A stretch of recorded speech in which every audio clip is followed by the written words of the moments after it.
Hey everyone, it's Mama Sa here from Mama Sa Stories, and tonight I'm going to read some books for the little ones. And this book is called Find My Boots.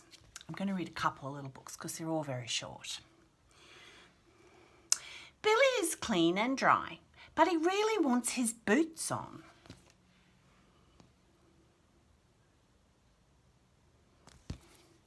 Are the boots in the cupboard? Do you think they are? What do you think?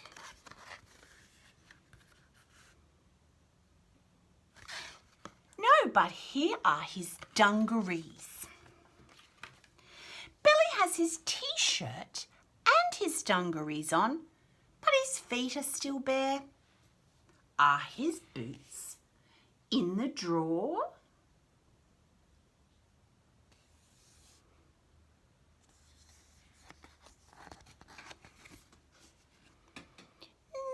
No. What is in his drawer? Are the boots in the drawers? And here's the other one. What's that? What's under there? Oh, sorry, there's the top sock. No, but here's a sock and there's the other one.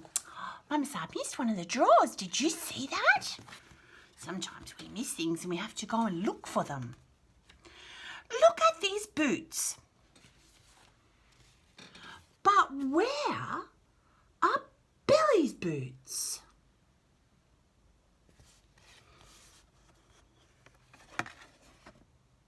Billy?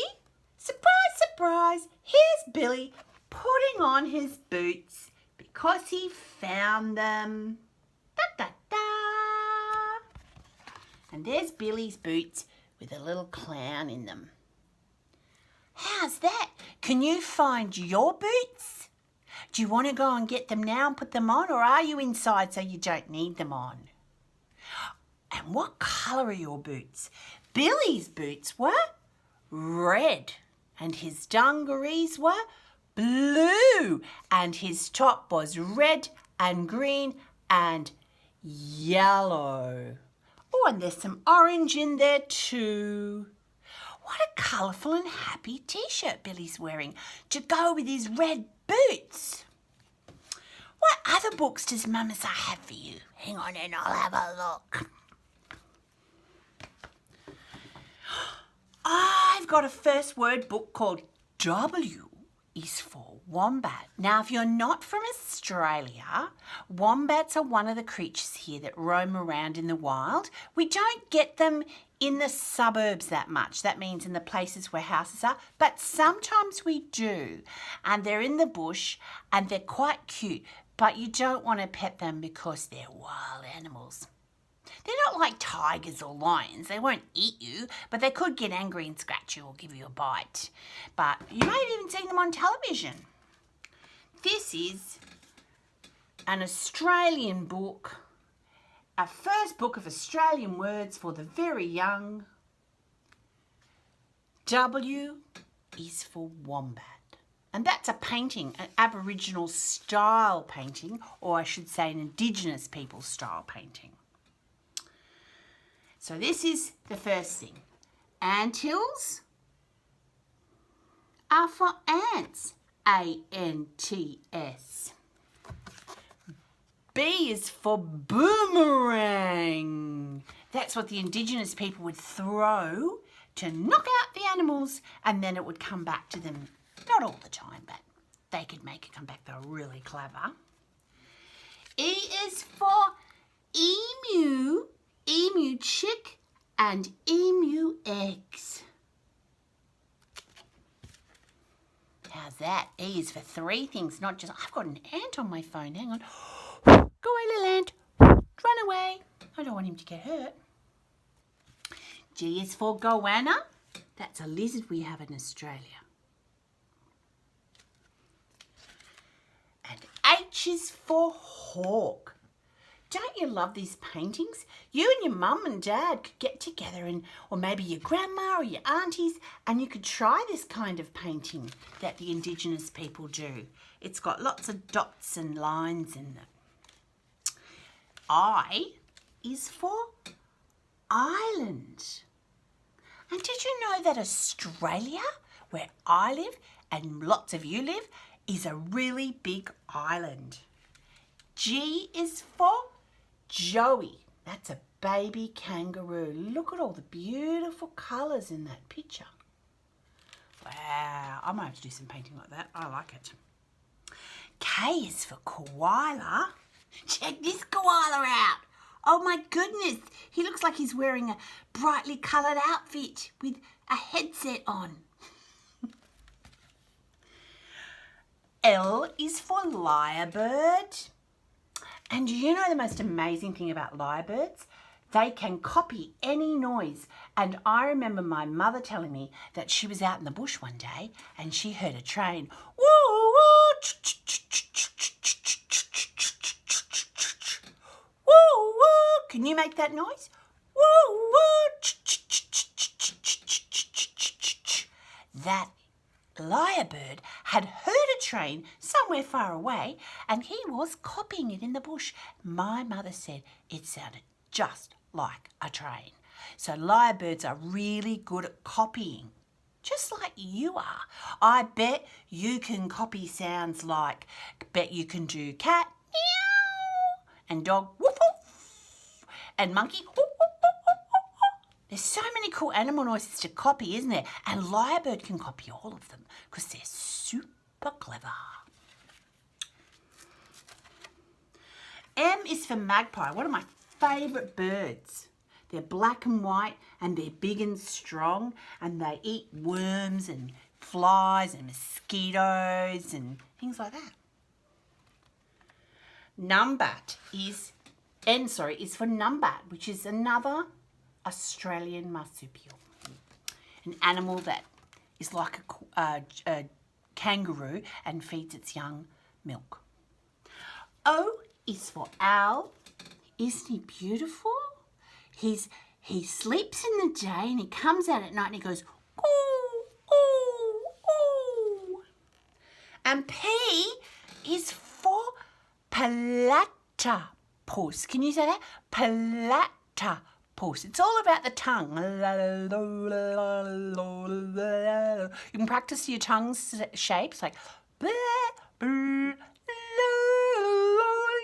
I put it up here. And you make all different sounds. And that's how you say platypus.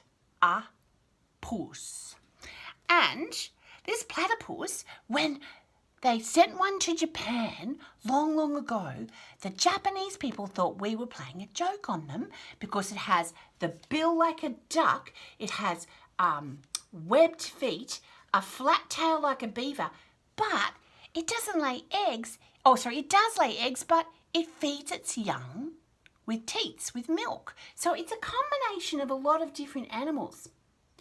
And if you've ever seen one in a zoo, in a water tank, they are so beautiful. Now this one is obviously an Australian animal that I've never heard of, so I'm going to have to go online and look this one up. And I don't even really know how to say it. It's Quokka. So Q is for quokka, I'm assuming. And he looks like another kangaroo-ish type animal. Who would have known it, that I'd get to this age and not know that animal? That's incredible. I know this. Is for river. River is water. Ooh. Beautiful water that the animals drink out. And S is for our favourite thing that keeps the planet alive. Sun. Look at that. What a beautiful picture of a sun. Shining down, making all the plants grow, making you warm in summer, and as it, we get further from the sun in winter as the planet changes, and then it's a bit colder, but the sun is what makes everything grow, even you. T is for tree, and that is a really interesting tree. It looks like one of the trees out in the desert, where the sand is red, and they keep all the water in their trunks. They swell up so that when it rains they can store the water when it's really hot most of the time, and then they drink the water from their own stores. Like, when you have a water bottle, the tree holds it in their trunk. U is for unicorn fish. I didn't know there was unicorn fish. Did you know there was unicorn fish? Look at those fish. Amazing. I'm sure they don't look exactly like that because this is an artist's way of doing it, but very beautiful. V is for vine. Can you say V? You have to put your teeth over your lip. V, V. V is for vine. Can you say vine? See, if you don't do that, you say vine like that. It sounds wrong. Vine. Wombat. W is for wombat. Wombat. Wombat. I thought I'd help you make words because I remember when I was little, I couldn't always get all the words to sound right. Even now, I've just been stumbling over my words. It doesn't matter. Practice, practice, practice makes you better at anything. Even if you're trying to learn to ride a bike and you keep falling off, if you keep getting on and you keep trying, one day you'll be good at riding a bike. Same with words. If you want to say words really well, you can. And Y is for yabby, and they're delicious to eat. They're like little tiny lobsters, and they live in our creeks. You're only allowed to catch the boys though, because you need to leave the girls to have more babies. Z or Z, we say Z. In America, they say Z. Same letter, just interesting ways of saying it. And Z is for zebrafish, or Z is for zebrafish, however you want to say it. And that, my beautiful, gorgeous, happy, intelligent, loving children, is the end of that book. And I will really look forward to seeing you again. Make sure you come on YouTube to Mama Sa Stories channel and say hi. Or you can come on my Facebook page, Mama Sa Stories Facebook page, and see all the drawings I'm doing for my new books.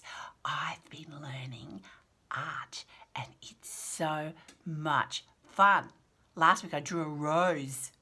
It took me 7 days working an hour every day to draw a rose. Might have even been 8 days.